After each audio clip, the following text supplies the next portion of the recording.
When I talk of the budget that will go as a comment that goes into the sessional paper, what happens when you do not resource a foreign service?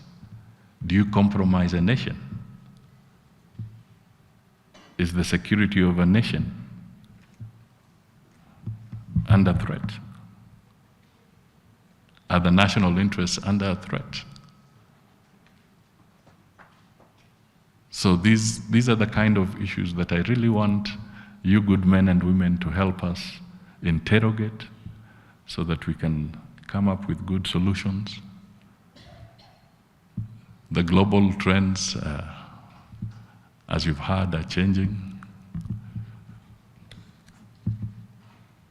We take pride in Kenya as hosting the UN system here, the largest in the global south.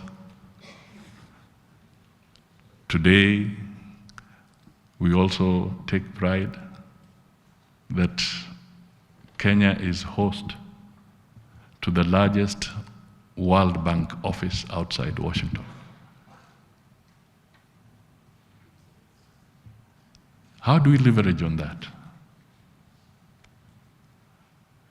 to consolidate Kenya's position as a financial hub? And from there, springboard into providing very supportive engagements for our neighbors. Ladies and gentlemen, the ultimate goal of a country's foreign policy is to provide a blueprint and a strategy for achieving its national interests in line with the common good of the nation and shared prosperity. Therefore, the Kenya public has a frontline role in contributing to the formulation and implementation of foreign policy. This, I repeat, is the reason we are all gathered here today.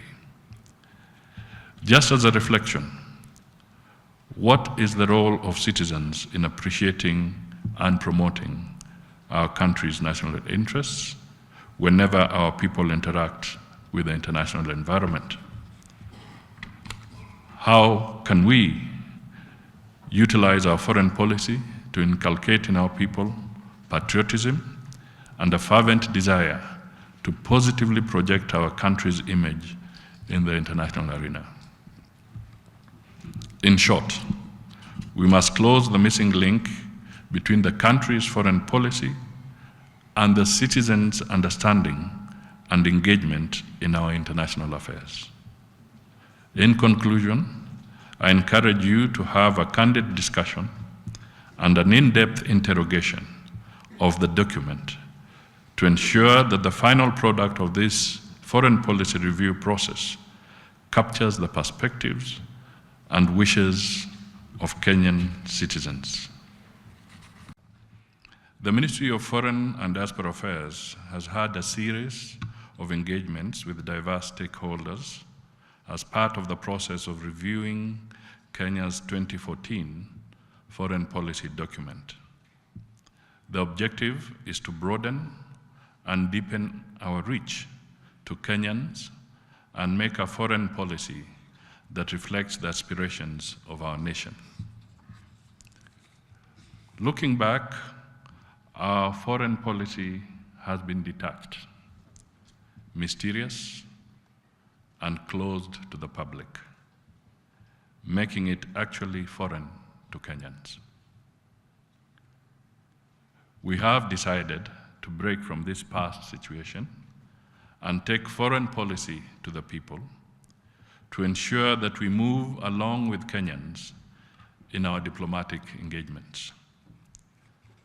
After all, public participation is a fundamental principle of Kenya's democratic governance and is enshrined in our country's constitution. In this review process, more than before, we have held several roundtable discussions and consultations with a wide range of stakeholders, including government ministries, departments and agencies, civil society organizations, media, academicians, ambassadors and high commissioners, the Council of Governors, Parliament, youth, judiciary, among others. Indeed, this is a foreign policy of the Republic of Kenya, and therefore should be anchored on broadened ownership, which includes all arms of government, the county governments, and most important, Kenyan citizens. In firming up this foreign policy document, after today's public validation exercise, there shall follow a high-level retreat with His Excellency the President, William Ruto, to finalize the process. Notably, this is the first time in our history that the foreign policy review and development process will culminate in a sessional paper that will be tabled in Parliament for deliberations.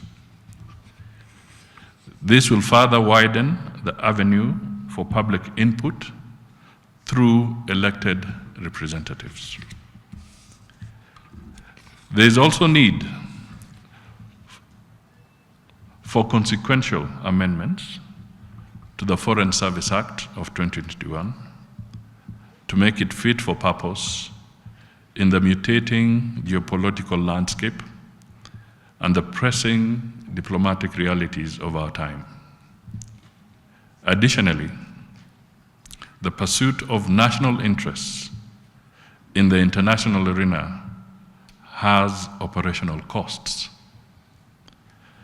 Thus, the sessional paper shall aim at drawing Parliament's attention to the cost implications of our foreign policy formulation and implementation.